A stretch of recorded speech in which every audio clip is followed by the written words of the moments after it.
রাজনৈতিক কর্মকর্তাদের ষড়যন্ত্রে 5 আগস্টের পর থেকে বিভিন্ন ধরনের ষড়যন্ত্র শুরু হয়েছে।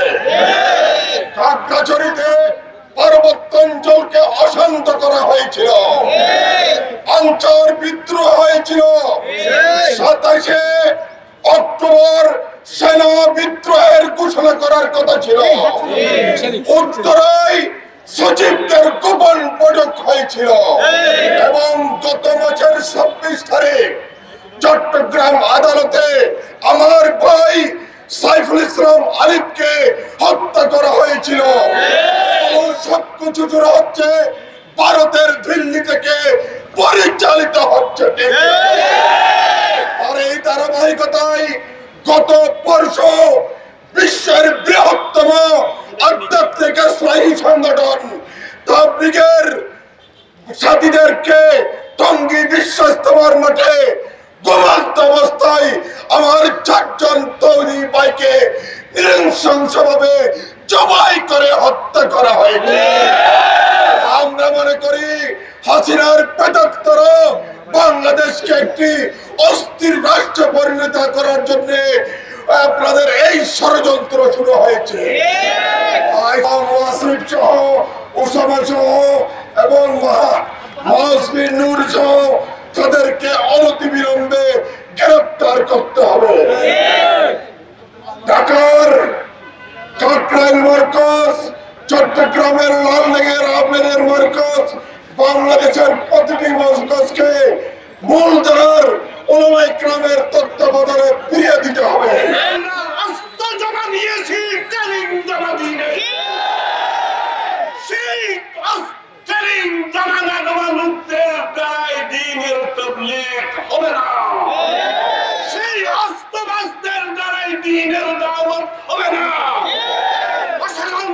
সাংবাদিক বাহিনীর মাধ্যমে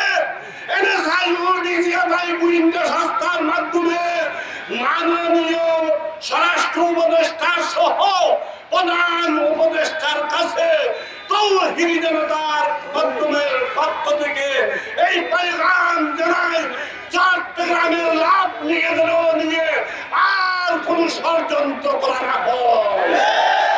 আপনারা জানেন ইসকনের ঘটনাকে আড়াল করার জন্য এবং 57 জন সেনাবাহিনীর যখন তদন্ত কথা উঠছে, সেই তদন্তকে আড়াল করার জন্য ভারতের রর ইশারায় হাসিনার পরামর্শে এই সাদিয়ানি গোষ্ঠী এদেশকে ধ্বংসের দিকে ঠেলে দিয়েছে।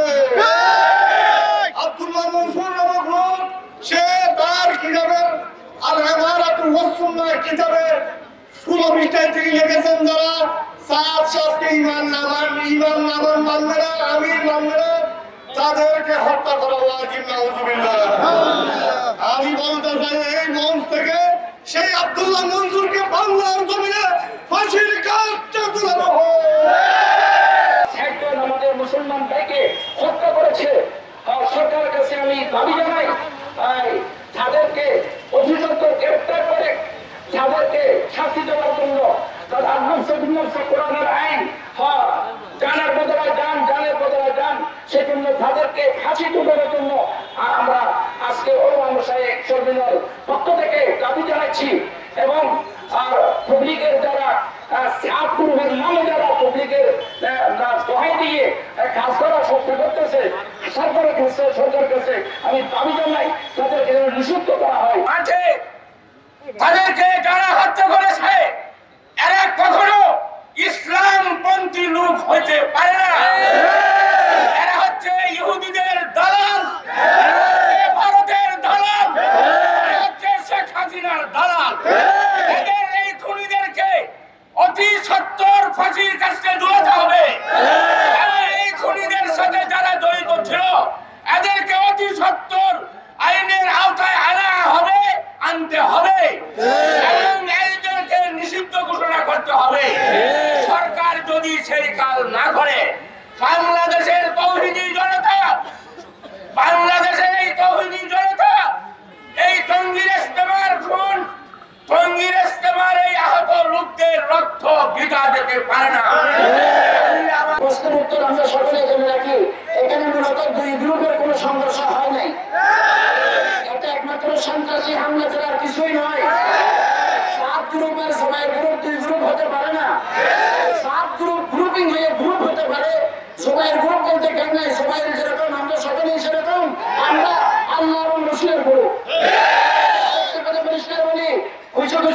অজ্ঞ, কিছু কিছু নিরক্ষর, কিছু কিছু ধর্মান্ধ যারা তবলিগে যাদেরকে বন্ধ করে ফেলেছে সাহাদের অনুসরণে, তারা কথা বলে যে 3 দিন লাগাই নাই, 40 দিন লাগাই নাই। এই সকল মাদ্রাসার মুহতামিম মুহাদ্দিসের সাথে তবলিগ নিয়ে না করানোর দরকার কি? এই প্রশ্নের উত্তর আমি বলতে চাই, রাসূলুল্লাহ সাল্লাল্লাহু আলাইহি ওয়াসাল্লাম ধর্মের গৃহস্থ হিসেবে আল্লাহর পক্ষ থেকে স্বীকৃতি পেয়েছে। এই ধর্মের অভিভাবক আল উলামা ওয়ারাসাতুল আম্বিয়ার দৃষ্টিকোণে উলামায়ে কেরাম ধর্মের গৃহস্থ হিসেবে, ধর্মের অভিভাবক হিসেবে স্বীকৃতি পেয়েছে। এখন গরুর বাজারে যদি গরুর গৃহস্থ বলে যে আমার গরুটা জনমের বাজার, আর দালাল যদি বলে প্রতি বছর বাচ্চা দেয়, আমরা কি দালালের কথা শুনবো না গৃহস্থের কথা শুনবো? সুতরাং জীবনে 3 দিন লাগাইয়া, জীবনে 5 দিন লাগাইয়া, 40 দিন লাগাইয়া কোন হাদিসের খবর নেই, শরীয়তের দৃষ্টিভঙ্গির সাথে কোনো পরিচিত নয়, এদেরকে আমরা বলি লাভ নিলে কিছুদিন সময় ঘুরে